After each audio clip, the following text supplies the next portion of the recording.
Hello friends. क्या पति पत्नी का संबंध 7 जन्मों का होता है? ये प्रश्न किया है हमारे YouTube व्यूअर ने। आज इसी सवाल का जवाब जानेंगे हमारे इस वीडियो के माध्यम से।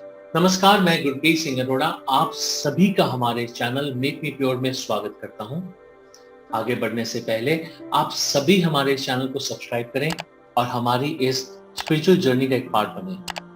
इसी के साथ साथ बेल आइकन जरूर दबाएं ताकि हमारी सभी वीडियोस आप तक सबसे पहले पहुंचे। तो चलिए वापस आते हैं अपने प्रश्न की ओर कि क्या पति पत्नी का संबंध 7 जन्मों का होता है? देखिए, यह सब हमारी सोच, हमारे कर्मा और हमारी अवधारणा पर निर्भर करता है। आज हम 7 जन्म की बात करते हैं, लेकिन हम सब ये साथ इस जन्म में भी पूरी तरह निभा पाते हैं? क्योंकि हम सब में से ऐसे लोग होते हैं जिन्होंने ये सवाल खुद से या अपने पार्टनर से जरूर किया होगा, पता नहीं मैंने तुमसे शादी क्यों कर ली। मेरे आसपास तो लाइन लगी हुई थी, लेकिन फिर पता नहीं तुम्हारे साथ मेरा साथ कैसे बन गया। वैसे तो मैं आप सबसे ये कहना चाहूंगा कि यदि हमें कोई कष्ट है और जिसका समाधान नहीं मिल रहा, तभी हमें अपने पिछले कर्मों को जानने का प्रयास करना चाहिए। ये जानने की कोशिश करनी चाहिए कि कहीं जो परेशानी हम झेल रहे हैं वो हमारे पिछले जन्मों से प्रभावित तो नहीं है। अन्यथा हमें अपने इस जन्म के कर्मा को सुधार कर अपने रिश्ते निभाने चाहिए।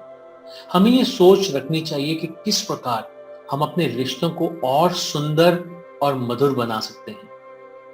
लेकिन मैं फिर भी आपको बताना चाहूंगा कि यदि किसी व्यक्ति ने अपने पूरे जीवन काल में, संपूर्ण जीवन में और प्राण त्यागते समय भी ये इच्छा प्रबल की है कि इस व्यक्ति के साथ मेरा संबंध जन्मों तक चलता रहे या अगले जन्म में भी हम साथ आएं, तो ये एफर्मेशन हमारी चेतना में निवास कर लेती है और अपने आने वाले जन्म में हम उसी व्यक्ति के साथ संबंध में आ सकते हैं।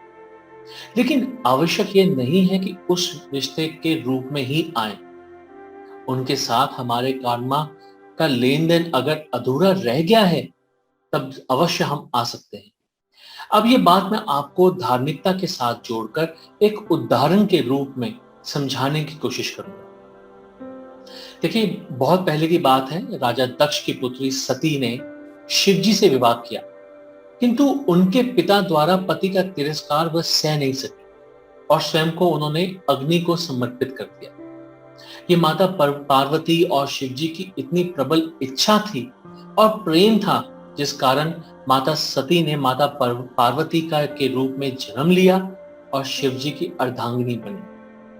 माता पार्वती ने कई जन्म लिए, किंतु हर जन्म में उनका प्रेम और प्रबल इच्छा शिवजी के साथ रहने की ही थी, जो उन्होंने पाई।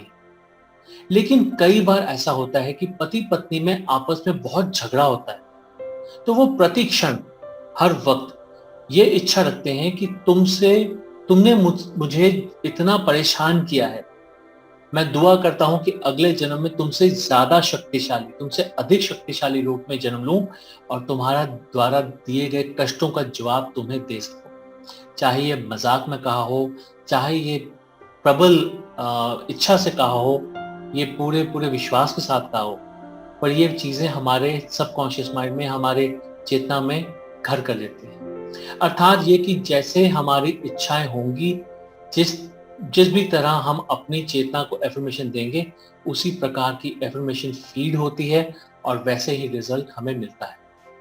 इसलिए तो कहा जाता है कि बुरा मत बोलो, बुरा ना सोचो, क्योंकि हमारी यही सोच हमारे सामने आती है और न केवल इस जीवन को बल्कि आने वाले जन्मों को भी प्रभावित करती है। एफर्मेशंस कैसे काम करती हैं, कैसे सही तरीके से एफर्मेशंस देकर हम अपने जीवन को सुधार सकते हैं, क्या अच्छे से अच्छे फायदे हो सकते हैं, कैसे हम अपनी त्रुटियां ठीक कर सकते हैं, कैसे हम अपने अंदर बेहतरी भरे बदलाव ला सकते हैं, ये सब जानने के लिए आप हिप्नोथेरेपी सीख सकते हैं।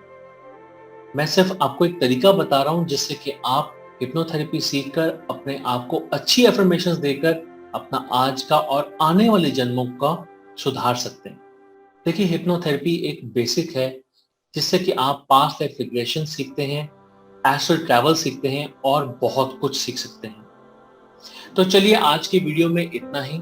इसी तरह की रोचक और महत्वपूर्ण जानकारी प्राप्त करने के लिए आप हमारे चैनल को सब्सक्राइब करें। और अगर आपको ये वीडियो पसंद आया हो और लाभप्रद लगा हो तो प्लीज इसे एक लाइक अवश्य करें। आपके अगर कोई सुझाव हो तो आप उन्हें नीचे दिए गए कमेंट बॉक्स में मेंशन कर सकते हैं।